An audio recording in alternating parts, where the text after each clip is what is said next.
Good evening and a very warm welcome to all of you joining in today. My name is Zahra Rasif and I'll be your moderator for the evening. And I would like to thank everyone joining in for this session of The Flip Side brought to you by Pick a Book. For those of you who may be joining us for the first time, I'd love to officially introduce you to this concept that we call Pick a Book. It's an incredible initiative that was launched with the aim of igniting the love and passion for reading. And as the name suggests, it's a club where readers can select a book, read and research thoroughly, and present the book as a summary for an audience. Pick a Book not only inculcates the habit of reading, but it also helps to impart a wealth of knowledge while honing our readers' communication and public speaking skills. You know, there is a saying, if one reads enough books, one has a fighting chance of survival. Or better, one's chance of survival increases with each book one reads. Much needed, I'd say. And on that note, I would welcome you to the flip side, where we will be engaging with successful individuals, influential personalities in a conversation, asking them to share with us how reading has helped them achieve greatness both personally and professionally. And we trust that everything that's shared in this segment for today of the flip side will add great value to you as well. Today we'll be discussing two outstanding books. But before that, let me introduce you to two amazing personalities who will be joining with us today. We have Jivendra Vikramasinghe. She is the secretary of PAB, the Embassy Club, who will be talking about the book, The Subtle Art of Not Giving a Beep by Mark Manson. She is a PhD scholar and a scientist in the field of radiation biology. She also works as the lecturer at the Department of Nuclear Science, Faculty of Science, University of Colombo. A bookworm who loves being with friends and solitude equally. She loves traveling, sightseeing, and experiencing different cultures. She's a hardcore coffee lover. Her ultimate goal is to be happy now. Life is too short to be normal, stay weird and silly. Hi, Jivendra. A warm, very warm welcome to you. How are you keeping up this evening? Hi, Zara. Thank you for inviting me for this flip side. And thank you for the wonderful introduction. I'm really good. It's raining after a long time, so it It is feels indeed. really It is. good. Yeah. Yeah. It's a pleasure having you here as well. All right. And on the other hand, we have Sushmita Selvam. She will be talking about the book Simply Fly by Captain Gopinath. She is the chairperson of PAB InspireX Corporate Club. She is working as a client servicing executive at InspireX. Her interests are to find the best version of herself and to do things in a way where her heart, soul, and minds align together. Smile more and love more. Hi, Sushmita. A warm welcome to you. How is everything on your side? Hi Zahra, thank you for the welcome. It was nice. Thank you. And it's raining after a long time and it's still warm here after the rain. Thank you so Indeed. much. All right, it's a pleasure having you. All right, Yeah. without further ado, let's get into the real deal of the session. All right, I'll start with Jivendra. Jivendra, could you give us all a brief introduction to the book? Tell us what it is, what this book is about. Okay. So it's written by an author called Mark Manson. He's actually a blogger. He has a blog.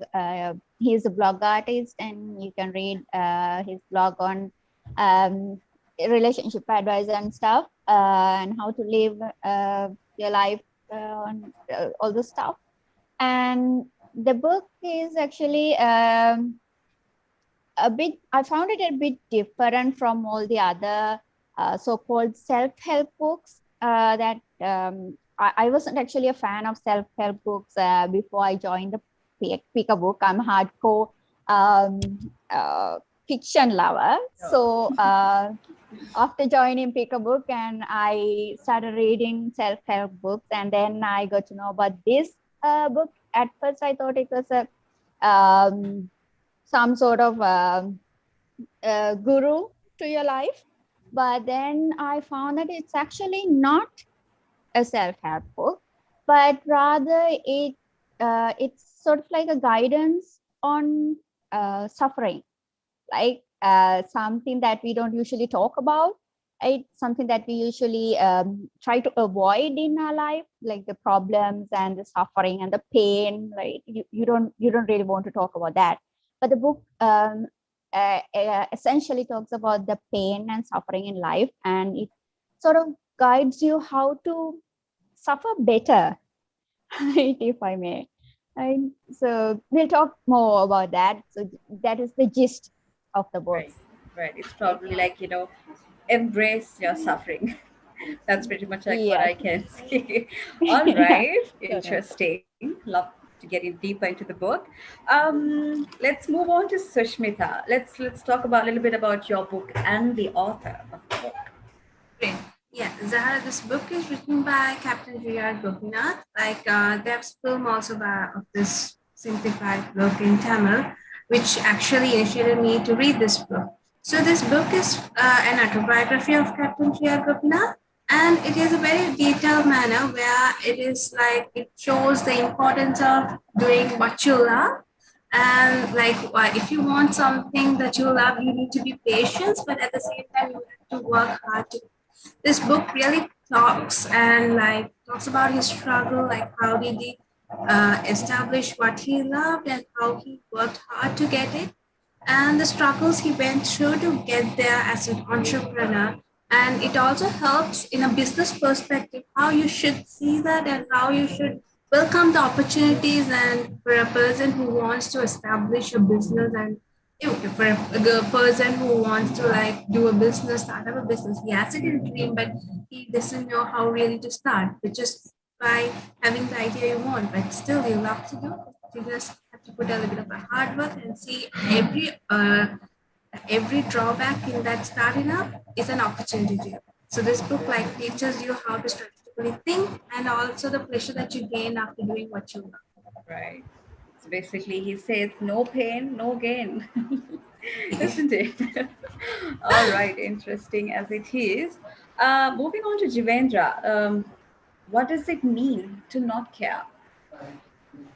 Referring to truth. Well, yeah. So the title says the subtle art of not giving an F, right? So I will, because it's not culturally accepted in our country, I will be replacing F word with the care part. So it, when you read the title, you get the idea that you don't have to care about anything, right? So it's like if you care much, your life will be in trouble, like life will get harder. So, but the book doesn't say that you have to, you don't have to care at all, right?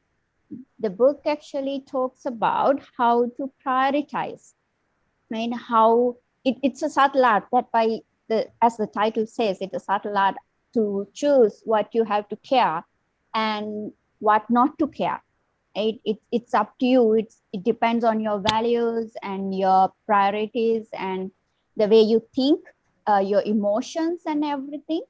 And you have to understand yourself first, and then decide whether you have to care about a particular thing in your life or not, right? Otherwise, some people would care a lot, and that would lead to a lot of pain in their lives, a lot of problems, resulting in the suffering. Uh, and there are some people who don't care at all. And that's not life either, right? You have to have something that you are passionate about, that you care about, right?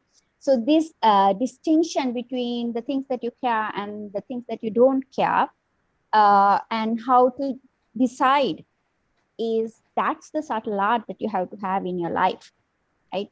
So the Mark talks about this in a very explicitly, right? So it says you have to decide whether your pain is more important than not being in pain, right? For an example, if you want to get slim or healthier in physically, then you'll have to go to gym, right? So going to a gym is not an easy target, not an easy thing to do. The process is very long and it's very exhausting. And but the result would be that you're healthy and you have like muscles toned and everything. So you have a good body. So pain, if you're willing to go through that, that's something you care about. Okay? And there are some things that we don't care about, like for some people, going to a movie and going to a gym, right? So like going to a movie is more painless, right? But if you value your health than your entertainment, then you go to the gym, you go through that pain. So that's the decision that you have to take, and you decide what you care more. It's something like that. Like, do you understand? Like, did you understand how do you Yes, decide yes, on what to yes. care and what not to care? So it's basically like a balance of both, like the yin and the yang. Right. All right. Yes. It's pretty interesting. I think we all can apply this kind of mentality, and I think life Yeah. would be so much more easier. I'd say, yeah. Yes. Interesting. All right. All right. So moving on to Sushmita. Let's talk about Gopinath's childhood a little bit, shall we? Yes, since it's an autobiography, I just really wanted to talk about his childhood because he was really born in a rural village in India where there was no proper water or no proper electricity, but his father was a teacher and mother was a housewife. So since his father was a teacher, Gopinath was not allowed to go to school, but instead his father taught him. So, unlike a normal child who would go to school and have a good education and background, Gopinath didn't have any such kind of a background of going to school, having that, childhood memories of having fun with school. Like even back in those days, those children who used to play in school and stuff, he didn't have such background. Only background that he had was with his parents and especially with his father. Only his father was his only guru there. So he gained whatever he gained in his childhood was from his father.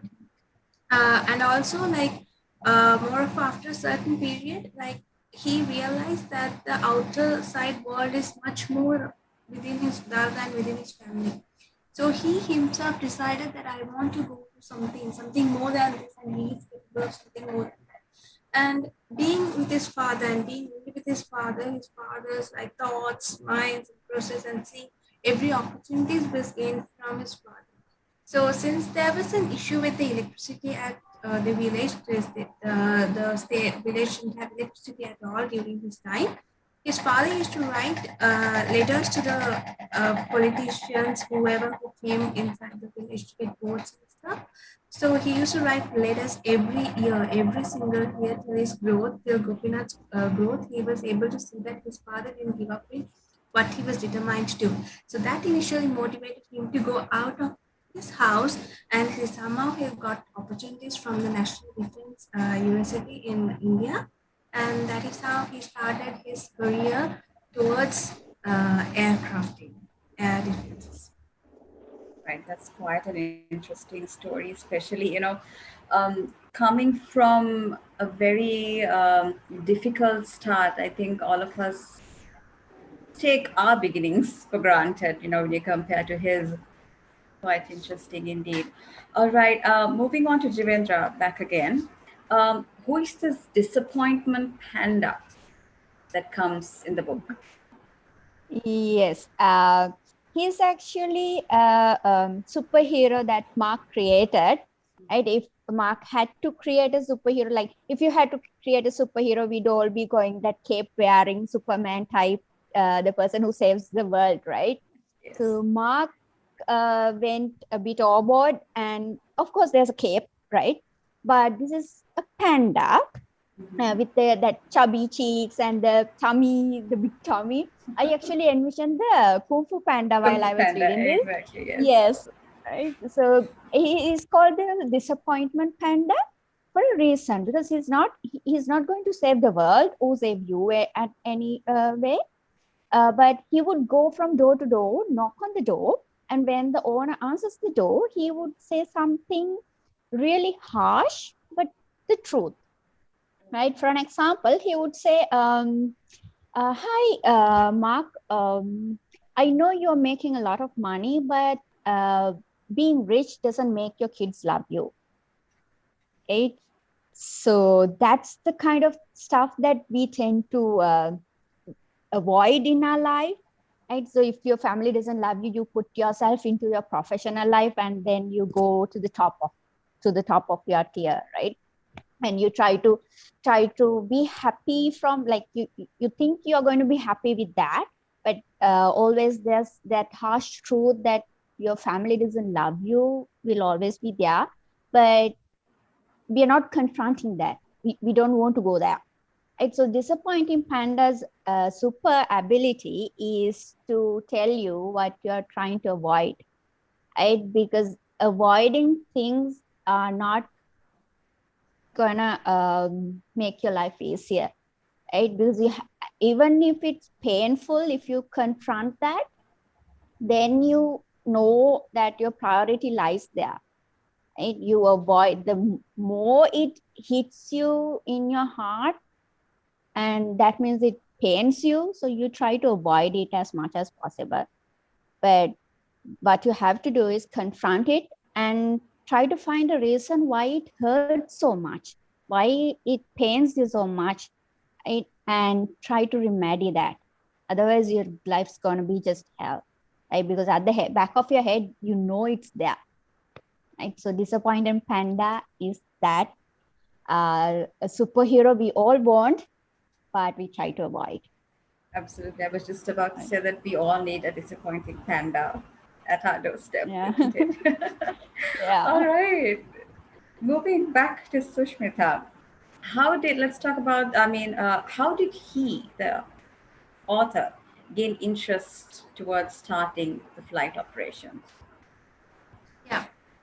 Before going into that, I just wanted to tell about the challenges he faced, Mm-hmm. so that it would be easy to tell how his interest towards flights grew. So, Right. like before embarking into India's first low-cost airline, he tapped into many businesses. Like he had a motorcycle dealership, then he opened up an Udupi hotel, that is just a normal hotel, and then he was into farming, and he also ran a helicopter charter company as well. So he had to overcome all these obstacles. Like he tried so much in his business, like even he tapped into politics as well. So one such example I would like to give before like telling about his interest is that he started a hotel, I told the Udupi Hotel in India. And before the opening of the 2 days of the hotel, the head chef didn't show up, and he was like totally gone, because if in a hotel, if the head chef is not there, who's gonna cook the food and who's gonna I guide? know. So like it was opened up, and the media was media, and there were a lot of posters post. But what initially took was he postponed the opening, and he started writing of we are hiring new chefs, and he saw an opportunity to search for a new chef, and then finally after 2 days, he was on the same day he was able to find a new chef, and he opened the hotel.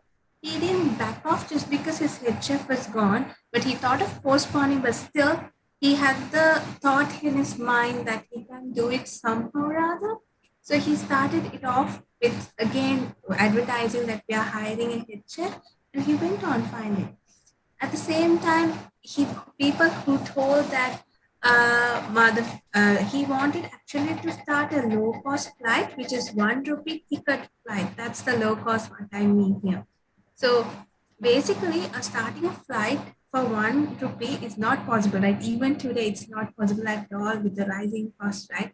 But back in days, which was like the flights were new, the flights were like in India was very new, and only the rich, high class people were able to afford it. But he made himself that if I can do such an operations in a small moment, why can't I open up? Why can't I do this? Since he already had the knowledge in flights, and he had two friends who were ready to support. One was the pilot, and one was into financing and management. So he was 100% sure when you cut down the cost in the flights, that is like if you give extra snacks and then you have first class seats and all. So if you could cut down that, he could really run 1 rupee flight tickets for flights. So that initially grabbed him interest. After failing in so many businesses, after dabbing into so many businesses, he started, and his interest towards what you cannot do tapped him like, yes, I can do this business.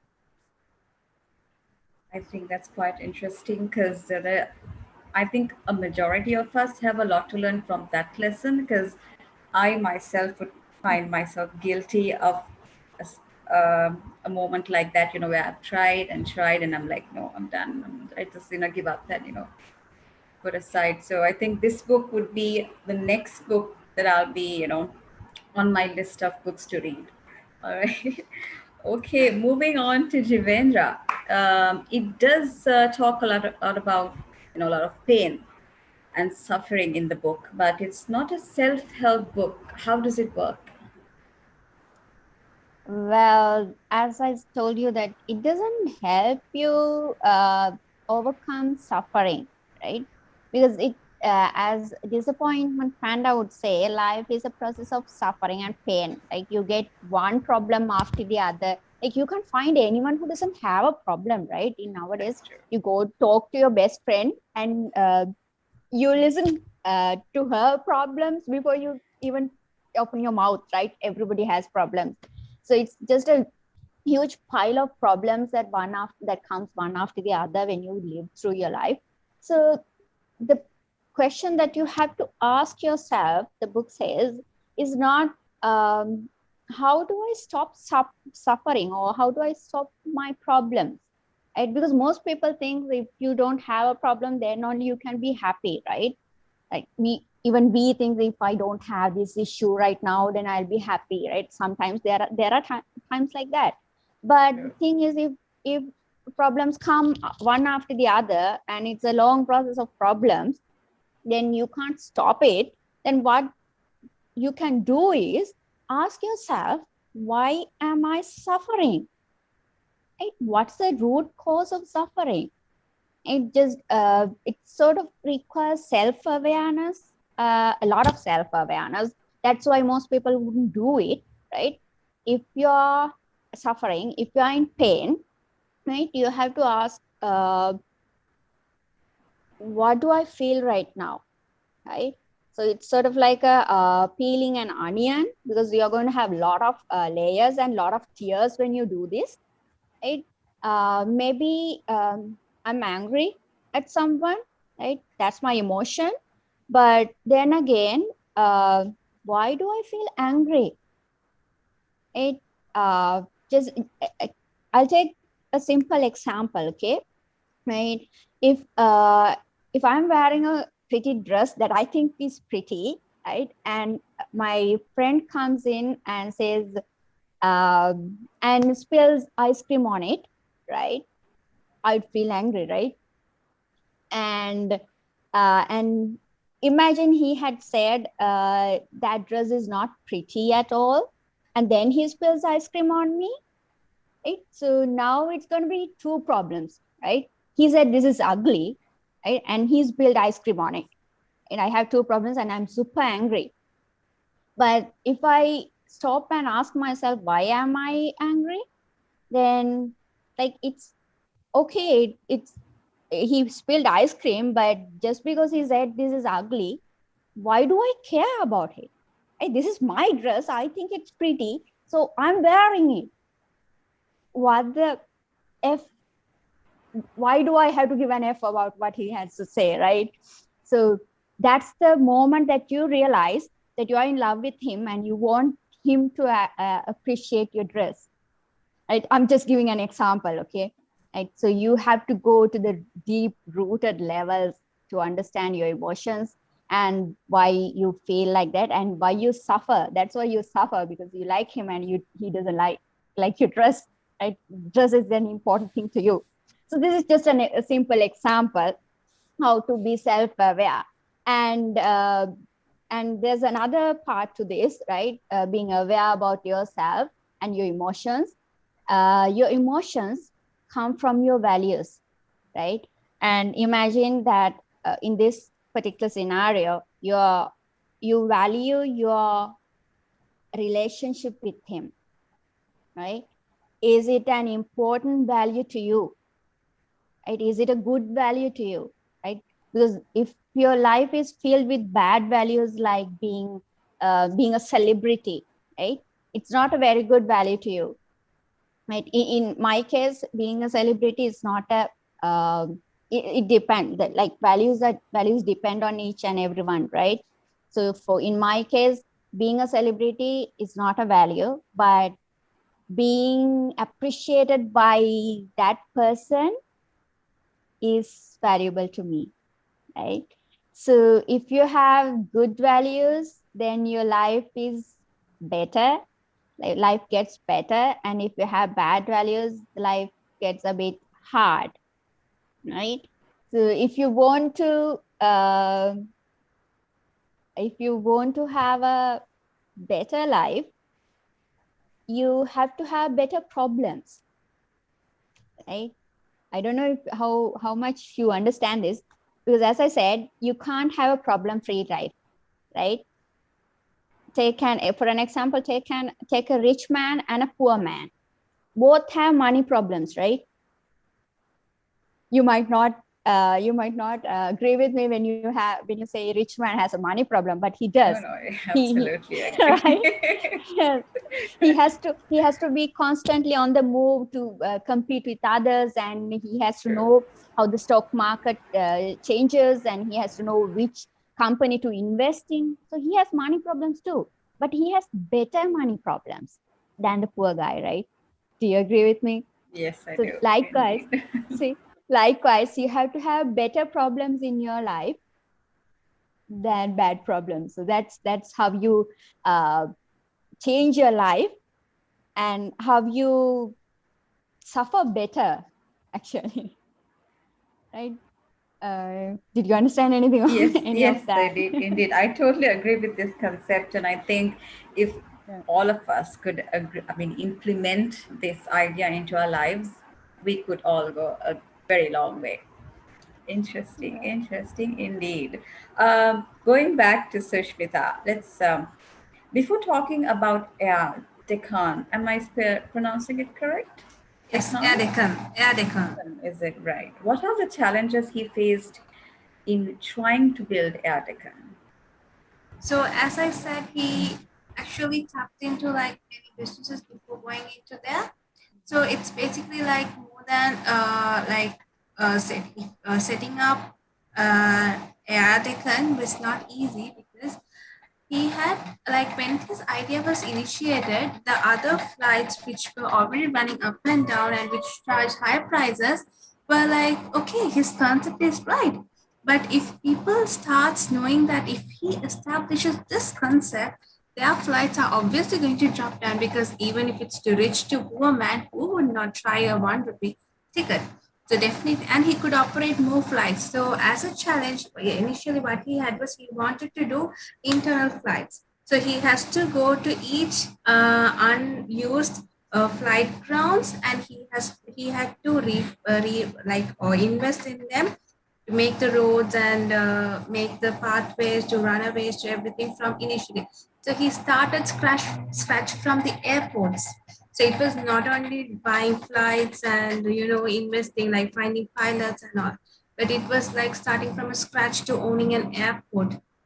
Rather than earning an airport, like if I ask you a question, would you spend, like, if you want to buy a handbag or shoe, would you prefer an expensive one, or would you consider the expensive one with a high quality, or a low price one as a high quality? It's obviously that you feel like a bit expensive one is in quality, or if the name has, like, for example, if it's a branded name or something, you feel okay, that's a good quality one, right? Same thing applies here also. Like, people were fear of having a ticket for 1 rupee, and they were having a fear of the safety of the flight.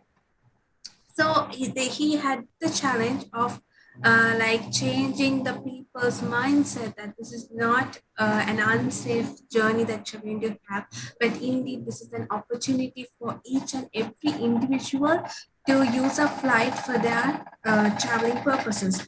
So it was a very biggest challenge for changing mindset of people, because changing mindset of majority of the people was very difficult.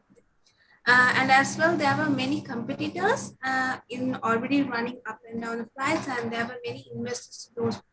So they were worried that in case if these flights come in operations, that there might be heavy competitions for them. So they had given Gopinath high challenges to, like, they started having a low cost flight. That means not for 1 rupee, but just the flight tickets were reduced so that other middle class people also could use flights. So indeed, that was a very big drawback for Gopinath to start his dream upon. That is quite an interesting concept. It what caught me was, he it's like starting a business, and what caught me was how he started with scratch. For example, if there were times that even I've wanted to start my own business, but then we all look for shortcuts, ready-mades, things like that. So that's Agreed. quite an interesting tip. What really caught me. All right. Moving back to Jivendra, I think this will be your final question for today. Tell me, why is this book important, and what did you see in that made you want to recommend it to others? Well, in a very young age, I learned that the values in your life are one of your very big priorities. Like, you prioritize your values. Right? We don't usually think about it, but if you have, I took the a movie and the gym example earlier. Likewise, if your value is in the health department, then you go to the gym, right? You prioritize that, not the entertainment. And so likewise, but most of the self-help books, they talk about how to improve yourself, how to become richer, how to become better, and everything, all the process and all the steps that you have to do. You exercise, you eat healthy, and blah blah blah, everything, all those that stuff. But this one focuses on your values, solely on your values, and how to find better values, how to incorporate better values in your life, right? Because when you have better values, then you prioritize better stuff, right? So your problems become better and your suffering is easier. That's the process this book talks on. So it really hits home when I read it, and I wanted to recommend it to others, because this is not a self-help book. And as the big mostly my friends wouldn't take this book out in public because of the title, but I would suggest, if you won't take the first page, hide the first page and read the book, right? Because some of the values, I would just give me a second to tell you the 5 most important values that they talk about, Mark talk about in this book. Responsibility, taking responsibility, so and uncertainty in your life, failure in your life, and rejection that you get, and mortality. Ultimately, you're going to die, right?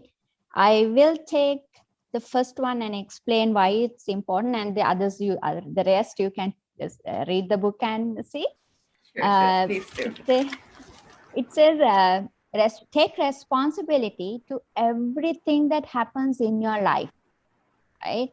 Whether it's your fault or not, because responsibility is not equal to fault. Because there are some things that happens to us because of the fault in others, right? The error is in others. They do something wrong and we have to suffer through it.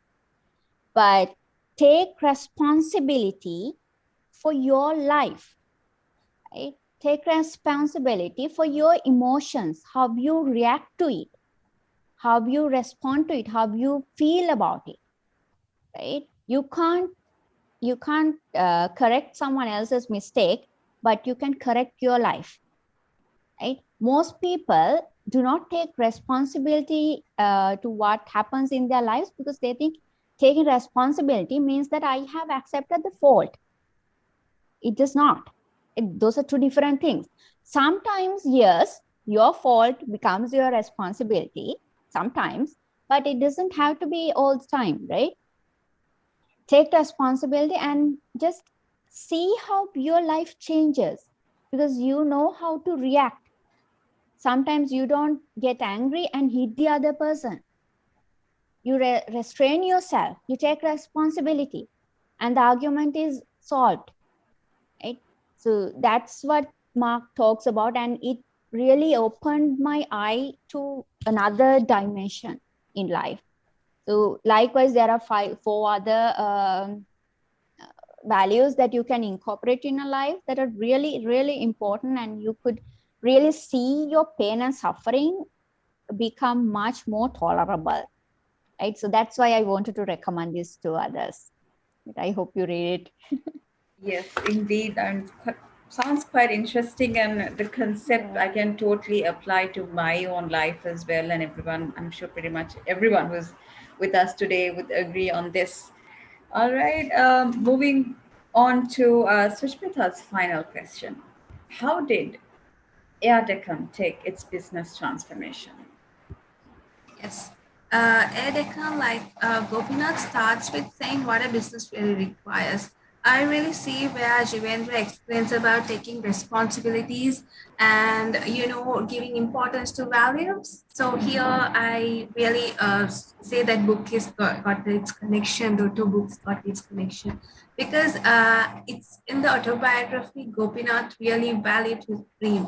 He really pursued his dream of bringing the one rupee ticketed practices, and he wanted that all Indians have to use at least fly once in their lifetime. So he took that challenge, he took that responsibility for himself that he wanted to make that every Indian to fly. So that was one thing that I learned. Like if you are to do something, if you are like planning to do something, take its own responsibility, whether it's failure or whether it's a success, you have to learn to take its responsibilities. It's okay to make mistakes. I guess that's how you learn. So here the business, like Gopinath explains, by taking four in detailed business requirements by starting Anakin. So he tells a person who wants to start up a business, he needs good negotiation skills, building interpersonal relation, being helpful to others, and having an eye for opportunity. Like I said, he tapped onto every opportunity that was possible. Now, I'd like to explain each thing in brief so that it would be more valuable to listeners. So, Yes, good please. negotiations skills were there because he wanted to have the deal with the cricket match to telecast that there are going to be a 1 rupee ticket sale for flights. Then he also had the lease agreement for helicopters, and also he convinced his partners that whoever who invested on the flights to give low cost tickets. At the same time, when building interpersonal relationship, he with the relationship only he was able to get clearance for flying. Like you require a lot of license to operate and flight, but with his negotiation and interpersonal skills, he was able to get into relations where like they were able to help them.